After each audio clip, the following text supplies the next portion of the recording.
ए हो तू चलो धियाना में कर ड्यूटी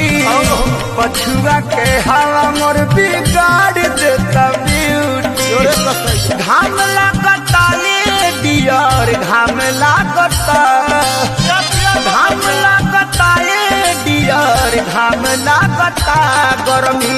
सहत नइखे नरम नरम चाम गरमी सहत नइखे नरम हमर चाम चैत में बड़ा घाम लागता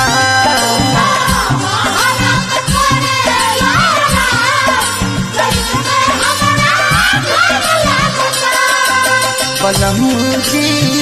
आ जाइता बलमुजी आ जाइता।